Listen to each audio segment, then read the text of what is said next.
చంద్రబాబు నాయుడు గారు నిన్న చిట్ చాట్లో మాట్లాడుతా కక్ష సాధింపు నా లక్ష్యం కాదు, జగన్ అరెస్ట్ చేయాలంటే ఒక్క సెఫ్టీ ఒక్క ఒప్పందం చాలు అని వ్యాఖ్యానించారు. జగన్ని అరెస్ట్ చేయాలి లేదా చేయకూడదు అనేది ఆయన సొంత విషయం కాదు.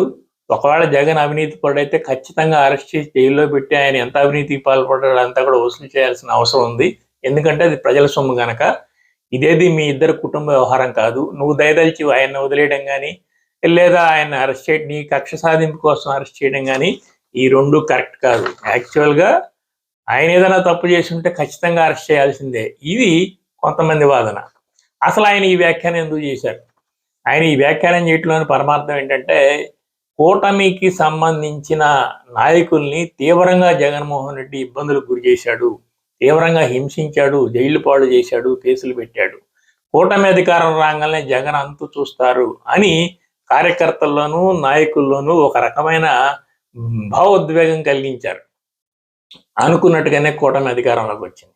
అయినప్పటికీ ఇంతవరకు వైసీపీ నాయకుల మీద తీవ్రమైన చర్యలు ఉన్నట్టు కనపట్టలేదు, వాళ్ళని అరెస్ట్ చేసినట్టు కనపట్టలేదు.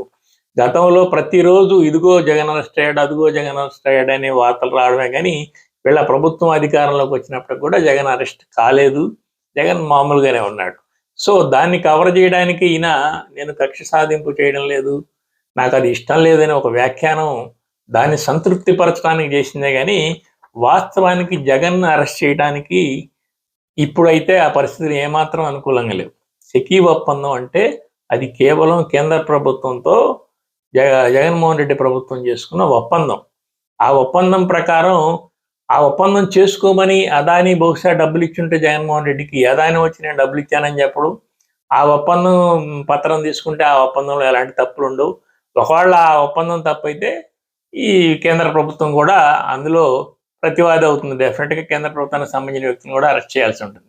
అసలు యాక్చువల్గా కరెంటుకు సంబంధించి, విద్యుత్తుకు సంబంధించి చంద్రబాబు నాయుడు దిగిపోయేటప్పుడు చివరి సంవత్సరంలో 9,000 కోట్ల రూపాయల ఒప్పందాలు జరిగాయి. ఆ ఒప్పందాలన్నీ జగన్మోహన్ రెడ్డి వచ్చినాక రద్దు చేశాడు. రద్దు చేసేటప్పుడు ఆ ఒప్పందాల్లో ఉన్న లోటుపాట్లతో చంద్రబాబు నాయుడిని అరెస్ట్ చేయొచ్చు. కానీ ఎలా అరెస్ట్ చేస్తాడు? ఆ ఒప్పందాలు చేసుకున్న వ్యక్తులు మేము చంద్రబాబు నాయుడికి డబ్బులు ఇచ్చి ఈ ఒప్పందాలు చేసుకున్నామని చెప్తారా? ఒప్పందాల్లో ఎటు అన్ని ఫార్మాలిటీస్ కరెక్ట్గానే కనిపిస్తాయి.